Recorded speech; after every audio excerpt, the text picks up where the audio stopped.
Olá pessoal, tudo bem com vocês? Espero que sim. Todos dispostos aí a continuar o estudo da aquisição da posse. Na aula que antecedeu a prova, nós dissemos, em resumo, que, segundo o artigo 1204 do Código Civil, adquire-se a posse desde o momento que se torna possível o exercício em nome próprio de qualquer dos poderes inerentes à propriedade, ou seja, adquire-se a posse quando alguém passa a ter condições e efetivamente passa a se comportar como dono em relação a determinada coisa, exercendo sobre ela poderes inerentes à propriedade.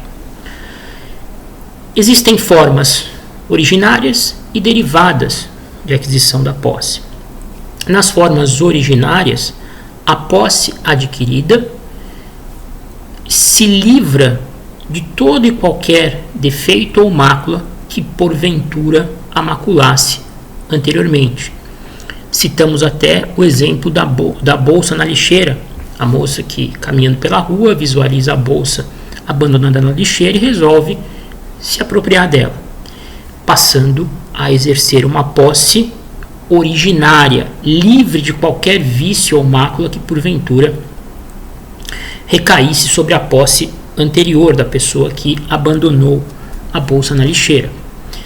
Já nos modos derivados de aquisição da posse, sempre há transmissão da posse pelo anterior titular ao novo. Nós citamos até o exemplo daquela moça que furta uma bolsa numa festa e depois revende a bolsa para uma conhecida. Nesse caso, a aquisição da posse da bolsa por essa conhecida que compra o item da amiga é uma aquisição derivada, porque houve transmissão do direito pela anterior possuidora à atual. E ninguém transmite aquilo que não tem. Se a posse era viciada anteriormente, ela vai continuar viciada com a possuidora atual. Espero que vocês tenham aí, a partir dessa breve introdução, recordado os pontos principais que nós tratamos na aula passada. Bem, mas vamos seguir e hoje examinando os dispositivos legais, que cuidam desse tema aquisição da posse. No Código Civil, o tema aquisição de posse encontra-se regulamentado entre os artigos 1204 a 1209. O 1204 nós já estudamos, é o artigo que define o momento em que se dá a aquisição da posse. O 1205, por sua vez, fala sobre quem pode adquirir posse. Em princípio, pode adquirir posse todo aquele que estiver no gozo da sua capacidade civil plena. O menor de idade, o incapaz de modo geral, também pode adquirir posse, porém deverá estar representado ou assistido pelo seu representante legal. Também é possível, segundo o artigo 1205, que terceiro adquira a posse em nome de alguém. Segundo o artigo 1205, inciso 1, a posse pode ser adquirida pela própria pessoa que a pretende ou por seu representante, seja o representante legal, seja o representante convencional. Então, se eu estiver instituído um procurador através de um contrato de mandato, esse procurador pode adquirir posse em meu nome. O mandatário pode adquirir posse em nome do mandante. A lei também prevê a aquisição da posse, inclusive pelo terceiro sem mandato, desde que a pessoa em favor de quem a posse foi adquirida ratifique posteriormente o ato desse terceiro. É o que fala o artigo 1205 inciso 2 do Código Civil. A posse pode ser adquirida por terceiro sem mandato, dependendo de ratificação. Ok? Então, em princípio, é necessário capacidade civil plena. Se não houver capacidade civil plena, ainda assim é possível a aquisição da posse, desde que o indivíduo esteja representado ou assistido pelo representante legal. Também pode haver aquisição da posse pelo representante convencional, o mandatário, né? E aí não há necessidade de ratificação por parte do mandante, se a aquisição se deu dentro dos limites do mandato outorgado ao representante. E ainda também, excepcionalmente, permite-se a aquisição da posse por terceiro que não detenha mandato, desde que aquela pessoa, em nome de quem ela haja, posteriormente ratifique o ato. Bem, transmissão da posse. Artigos 1206 e 1207. A posse transmite-se aos herdeiros ou legatários do possuidor com os mesmos caracteres. 1207. O sucessor universal continua de direito à posse do seu antecessor e ao sucessor singular é facultado unir a sua posse à do antecessor para os efeitos legais. Nesses artigos 1206 e 1207, o legislador deixa claro que é possível a transmissão da posse tanto por ato entre vivos, por meio de contratos celebrados entre indivíduos, quanto pelo direito sucessório. A transmissão causa mortes.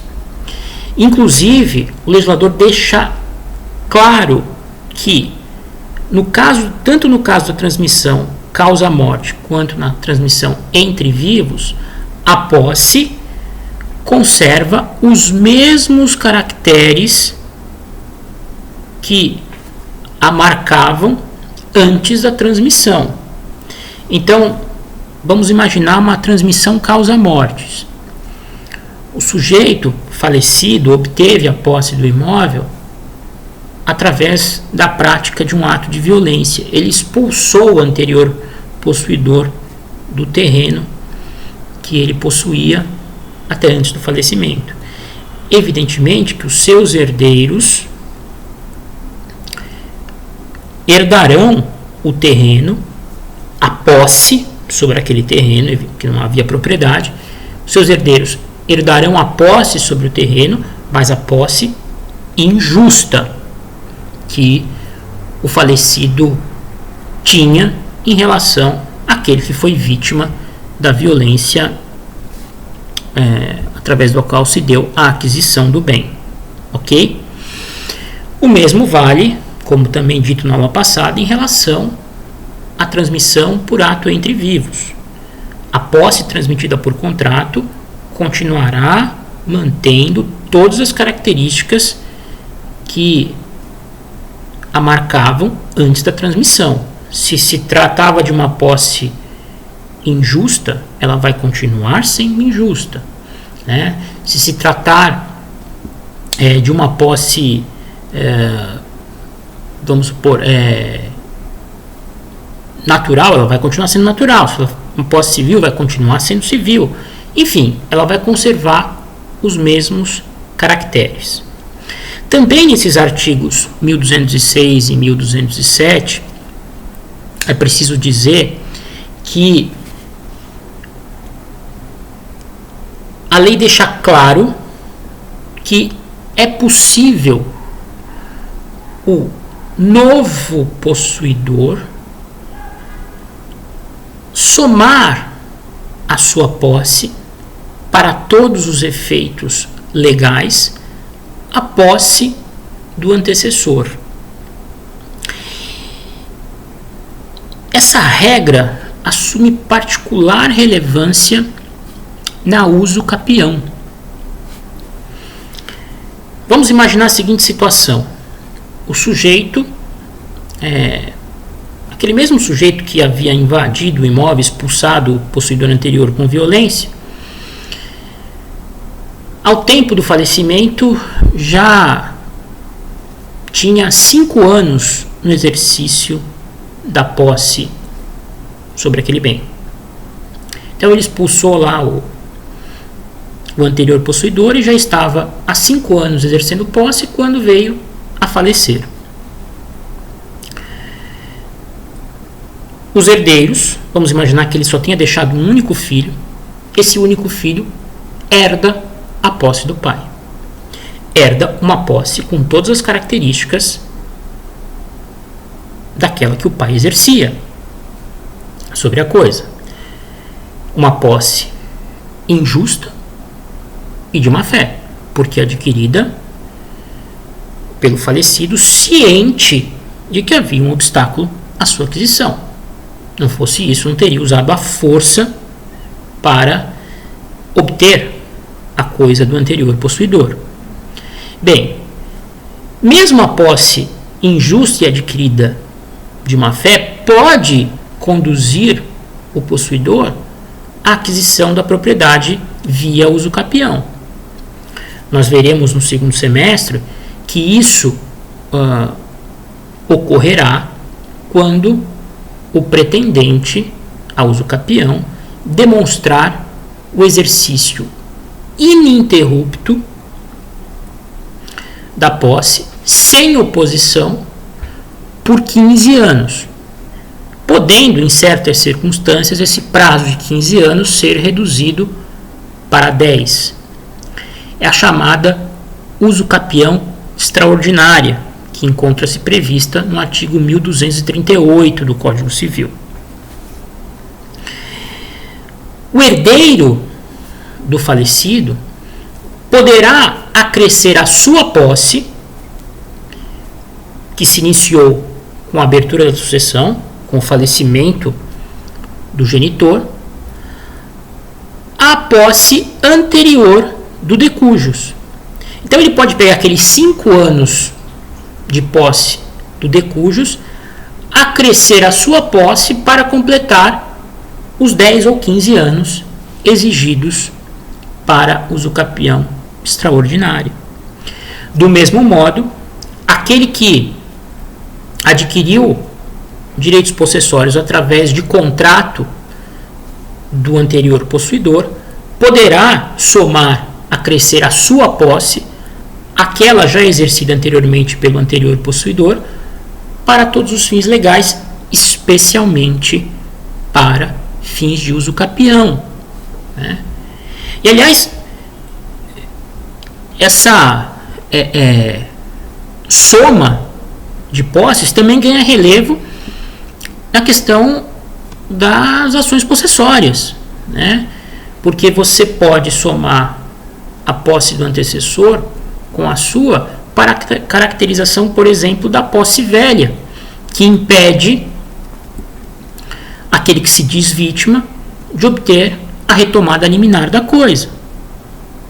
Então, vejam como essas regras do 1206 e 1207 têm grande repercussão prática, tanto para fins de uso capião, quanto para fins de caracterização da posse velha, que irá impedir o atual possuidor de repente, ser privado, por meio de liminar, do poder que tem sobre a coisa.